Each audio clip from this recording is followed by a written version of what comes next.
Dock Ellis, the Pittsburgh Pirates have a commanding lead in the National League East, and it's good and it can also be bad.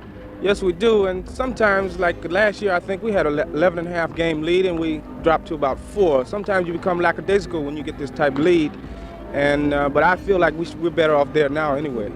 Do you feel that you have the horses to stay in there for a good stretch run?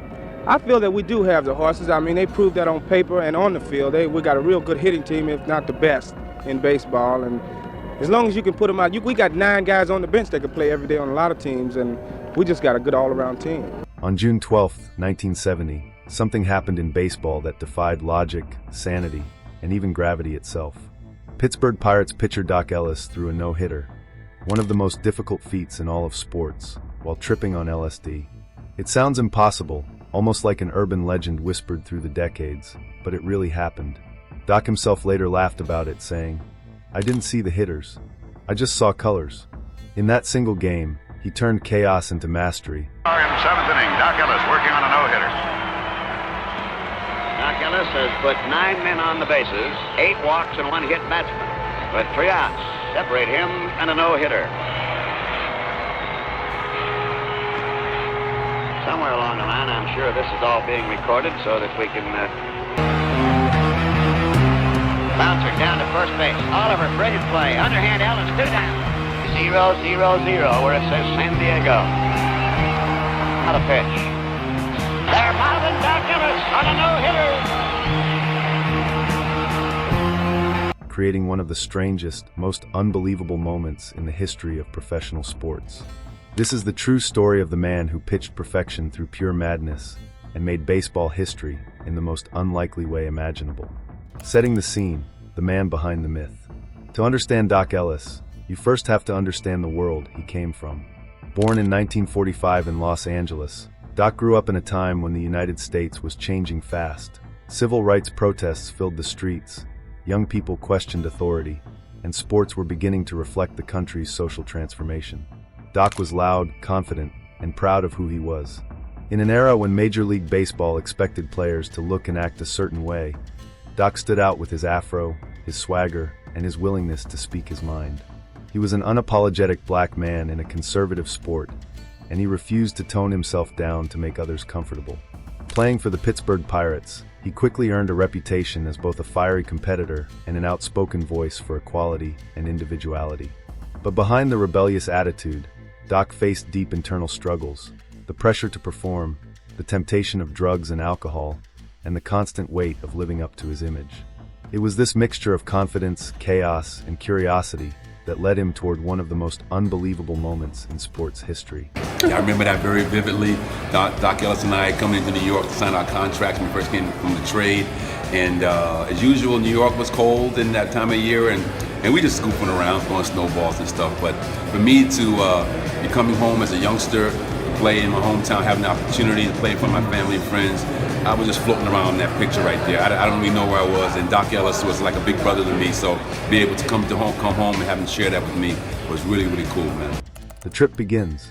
It was a warm June day in 1970 when Dock Ellis decided to take LSD while visiting friends in Los Angeles. He believed he had a few days off before his next game, so he dropped a tab of acid to relax, unaware that time would soon lose all meaning. Hours later, he floated through a haze of color and sound, lost in the psychedelic swirl of the drug. But the next morning, his girlfriend shook him awake with shocking news. He was scheduled to pitch that day in San Diego. Still dazed and confused, Dock panicked. Time had completely slipped away from him. He scrambled to get ready, boarded a plane, and flew to San Diego, still high. He later described the experience as walking through a dream. Everything looked alive, sounds echoed endlessly, and nothing felt real. Yet somehow, he made it to the stadium, laced up his cleats, and prepared to take the mound. The world around him was bending and breathing, yet the game was about to begin. In a few minutes, he would attempt to do the impossible, pitch a professional baseball game while completely under the influence of LSD. The LSD no-hitter. As the first pitch left his hand, Dock Ellis entered another dimension. He later said that the baseball seemed to change size in midair, sometimes enormous, sometimes tiny. The catcher's signals turned into floating shapes. He felt as though he was dodging comets on the mound. The crowd became a blur of light and motion, his teammates' faces morphed in strange patterns, and yet somehow he kept throwing. It was chaos, but it worked. In 9 innings, Ellis walked 8 batters and struck out 6, but not a single San Diego Padres player managed to record a hit. Despite the confusion, despite the hallucinations, despite not even being able to see the hitters clearly, he pitched a no-hitter. When the final out was made, Doc wasn't even sure what had just happened. He only knew his team had won. Later, looking back, he admitted that he was barely aware of reality during the game. But the record books confirmed it. Dock Ellis, under the influence of LSD, had thrown a no-hitter. It was one of the wildest achievements in the history of sports, a moment that blurred the line between brilliance and madness. Aftermath and legend. For more than a decade, no one knew the truth. The LSD story didn't become public until the mid-1980s when Doc finally revealed it in an interview. At first, people laughed it off, thinking it was just another one of his outrageous stories. But as more details emerged, and as teammates confirmed his unusual behavior that day, the baseball world realized he was telling the truth. Doc explained everything: the colors, the distortion, the confusion, and the sheer disbelief he felt as he pitched. He admitted, "I don't recommend it, but I was crazy enough to try." By then, he was a different man. After years of battling addiction, he had turned his life around. Dock Ellis became a counselor for people struggling with drug and alcohol dependency. He spoke openly about his own experiences, using his fame to warn others about the dangers of substance abuse. He also became an advocate for players' rights, calling out racism and inequality in baseball. The same man who once rebelled against authority was now trying to guide others toward better choices. His wildest story had become a tool for teaching others about resilience and redemption.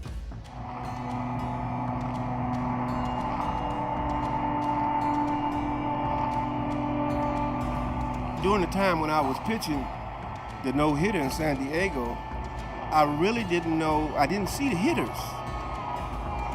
All I could tell was if they was on the right side or the left side. As far as seeing the target, the catcher put tape on his fingers so I could see the signals. The symbolism. Over time, the LSD no-hitter became more than just a bizarre sports story. It became a symbol of rebellion and individuality.